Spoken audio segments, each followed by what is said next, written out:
All right, welcome back, everybody. This is September 20th. It is a Wednesday. We started today looking at the women's suffrage movement. Now, suffrage does not mean suffering. It means the right to vote. Because up until 1920, women in this country did not have the right to vote ever until the 20th century, and what we're talking about here. So we're going to look at that fight and the struggle for women's right to vote and why it was necessary. But the bell ringer today was asking, do you intend to vote when you turn 18 years of age? Why or why not?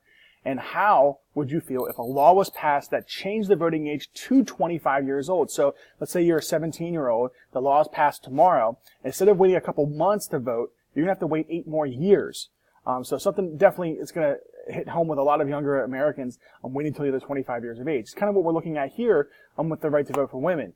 Because even though women did gain a right to vote, there are many people that didn't want to see women get the vote, and it affected their intentions in politics negatively. We're not going to get into that today in terms of how it affected people negatively, but we're looking at why women wanted the right, what was the need. So we went over this bell ringer question today. You want to write it, you can answer it, that's fine. Otherwise, if you weren't here, you can just write absent down on your bell ringer sheet. Next, we moved on to kind of an odd video compared to what the discussion of the lesson is, but it works really, really well with especially women in the workplace in terms of what women's rights were. Did they have rights? You know, what were they able to do when it comes to the workplace? But we watched a video on the Triangle Shirtwaist Factory fire. If you look on the canvas, I just posted this video up here, but for the 20th, today, I have the video. You can open it up and watch. And then, later on, when we look at some certain questions from not the video, but just from Bookwork a little bit that needs to be done, just kind of give us a brief history of the suffrage movement. You can go to Canvas and see these questions here.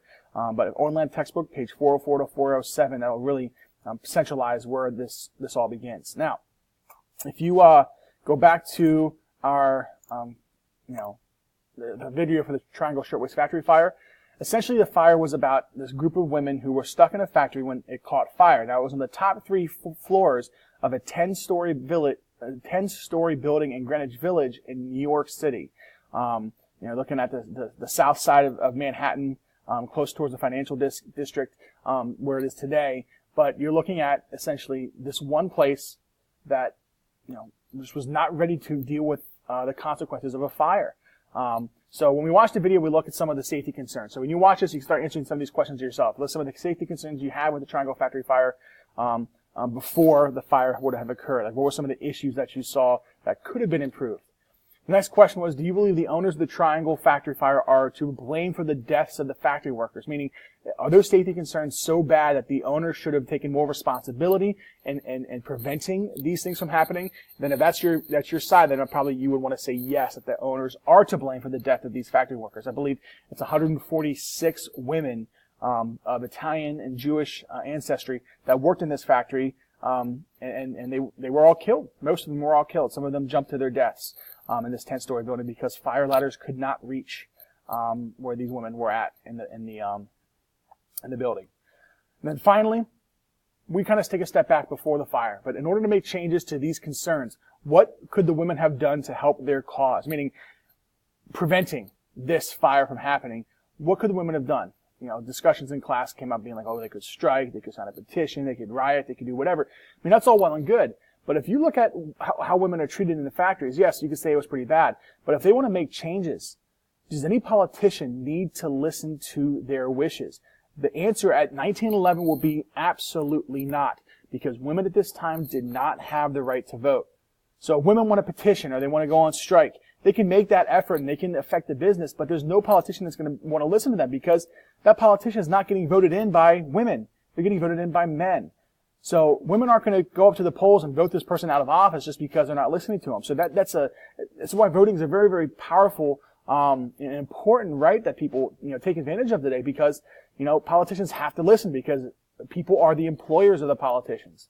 So when you look at this factory fire, the women could have made some major preventative changes to this factory, but most of the time it probably was not done because it cost money, and most of the time the business leaders of those countries probably had the politicians' ear more than any just regular female worker would have at that moment. So the right to vote becomes a huge fight for women. Not only does this lead to progressive changes and reforms within the factory business and fire codes and all the stuff, like our building here at Central Dauphin High School is under fire codes.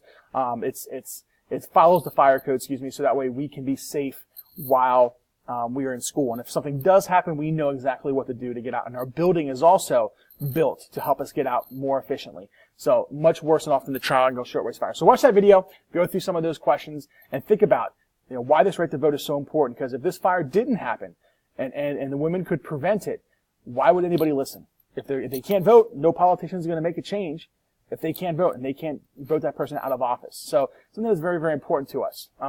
Next, what we did was I went to the bookwork, and again, that bookwork is also on the Canvas page, and here are the questions again.